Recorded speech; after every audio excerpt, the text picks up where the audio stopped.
1% of dudes rapping, they ain't nice as me. 98% ain't live the same type of life as me. The judge gave me life and then they sent me where the life is be. That level 4 with depth and vice, the type of stuff they like to see.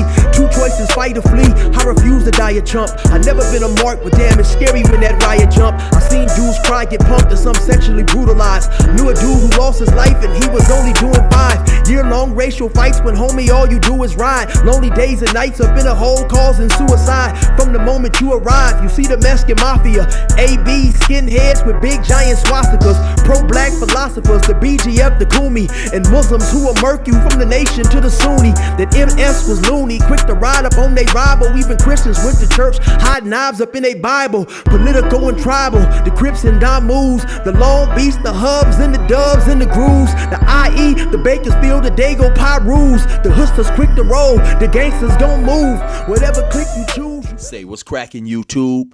It's your boy 16 to life, and I'm back like I'm on a parole violation. You're down. For those of y'all that's new to my page, in 1994, I got arrested. I was eventually sentenced to 16 years plus life, and I served 24 years straight in the California prison system. Yeah, that's me gassing on that intro. And if you want to get that song, hit me up on my email, 16tolifemusic@gmail.com, and I'm going to give you information on how to get it. Now, let's get right up into this video, man. So today, I'm going to be reacting to a dude. You got a dude, man, I believe in New York prison somewhere, man. He puts the boop, bop, boop, bop, the lefts and rights on a prison guard, right? Well, actually, let me just get to the video, man, and y'all can check it out. Let's go. And this dude, man, he just gets off on the police. Okay, so we gonna be looking at this dude right here in this green suit. So yeah, I believe this is a prison, right? This is a prison, and he has to get off on this CO, man. So yeah, let's get into it. You guys need to take it. These fellas right here, I don't need you walking up to me like this. I'm trying to get 2 of my fellow convicts out. I need you. What do you do that you're doing right now? I need you to go. Every day. Now you see that, man? He just gets off with no delay, man. Let's show that one more time. You guys need to take it. These fellas right here, I don't need you walking up to me like this. I'm trying to get 2 of my fellow convicts out.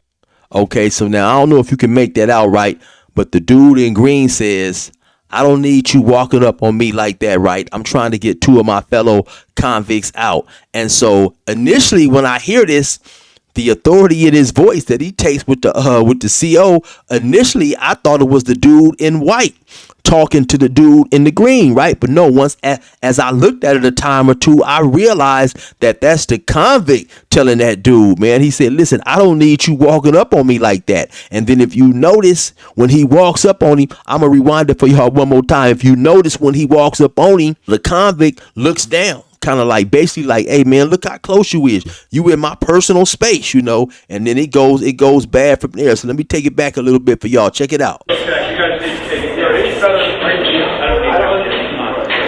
I don't need you walking up to me like this. I'm trying to get 2 of my fellow convicts out. I need you. What do you do that you're doing right now? I need you to go. Every day. Man, and then he looks the dude off and he hits him with that overhand right, the haymaker from hell, and bam, he sent him to the ground, man. One hitter quitter. Hey, I ain't gonna lie, man, this kind of reminds me of a situation that I had seen in Salinas, and I told a story about it, right? Because the dude who got punched was older and of similar age, like this dude, the dude in the white, they looked like they was somewhere around the same age, right? Maybe the dude that I seen in Salinas, he appeared to be slightly older and he was slightly shorter, right? But he was a thin built, right? And when the dude, it was a dude by the name of Pasquale from Grape, fired on the dude and knocked the dude down, man. Like this dude right here, man, just got up on him for no apparent reason. And so when he got up on him, man, he commenced to whooping him. I'm gonna take it back one more time, and then we gonna watch what his partners do. Every day.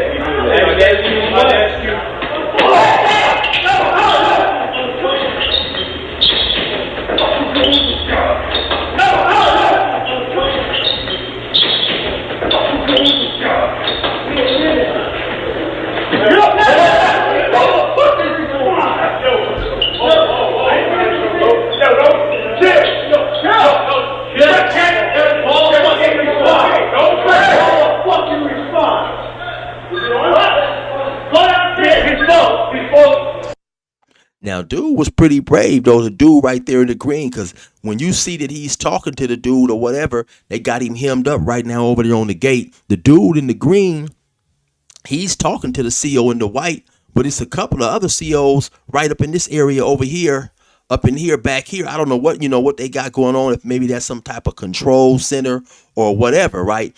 But when he gets off on the dude, his buddy ran over there, man, and threw a weak, extremely weak punch. I don't even really know if he connected, or if he did, it wasn't a solid connect, right? It was really one of those popcorn punches. You know what I'm saying? Only thing dude really, in my opinion, did is ended up getting himself caught up in a situation. I'm talking about the dude who ran over there to help, threw that little popcorn punch and then stepped back. He just ended up getting himself some mace and getting himself in a situation.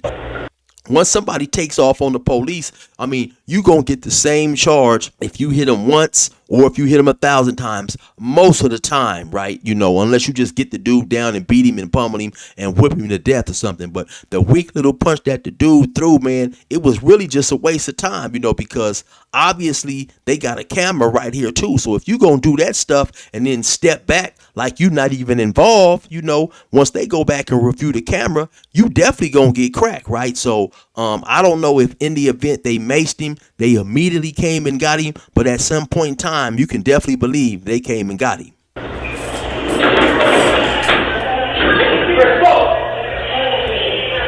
Deep blow. First set.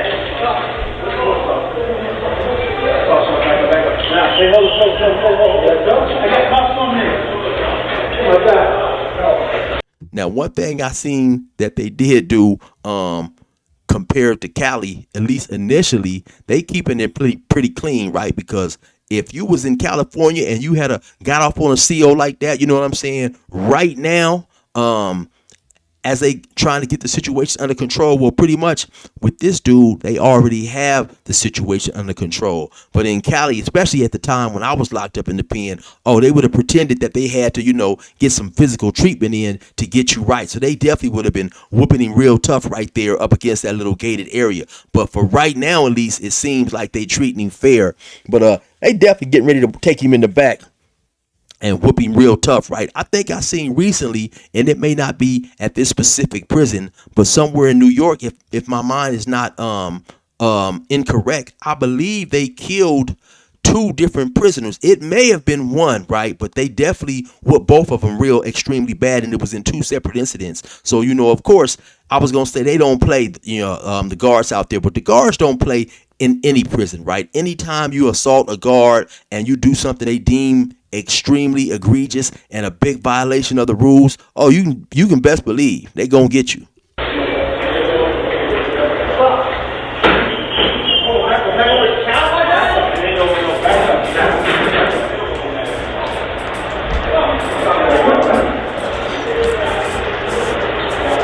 Go back downstairs and close the door. I gave the call. So, oh yeah, they going extremely light on this dude, man. I see 1, 2, 3, 4, 5, 6. I see 6 guards, right? And they have pretty much all stepped away. And they letting this one officer control this dude, man. I swear, man, if this was in Cali, all 6 of them dudes, they would have been on this dude. They would have been shaking him. They would have been throwing him up against the bars. They would have definitely been getting their licks in, man. So they initially, at least for right now, they going light on this dude. And just keeping it 100, they seem to be having a pretty regular, normal conversation, right? So I don't know what made the convict, the dude in green, just decide to get off on that dude like that, man. Maybe previously they had some prior history where they had been going back and forth. He didn't like old dude. Who knows, man? Maybe the dude in the green had a gang of time and he obviously wasn't concerned with coming home, because once again, there didn't seem to be no heated discussion between the dude and, just keep it in 100. There didn't seem to be any disrespect from the officer. For the most part, the officer was just starting to tell him, hey, man, you do this every day. The dude in the green was telling him, hey, man, I'm trying to get some of my partners out. I guess they had somewhere they wanted to go or was trying to go, right? And so, the officer stepped up and told this dude to take it back to the unit or wherever he wanted him to go. And the brother in green, man, was just not going for it, And I'm definitely willing to bet that wherever they got this dude that they was taking him to. And once they got out of the eye of them cameras, they definitely put the lefts and rights with all they might on that dude, man. Because the guards always want to maintain power. They want to show dominance, right? And they want to show all the convicts as an example. If you are dumb enough to put your hands on a guard, we fist to whoop you till you holler, man. So anyway, you already know what it is. It's your boy 16 to life. Resume normal program.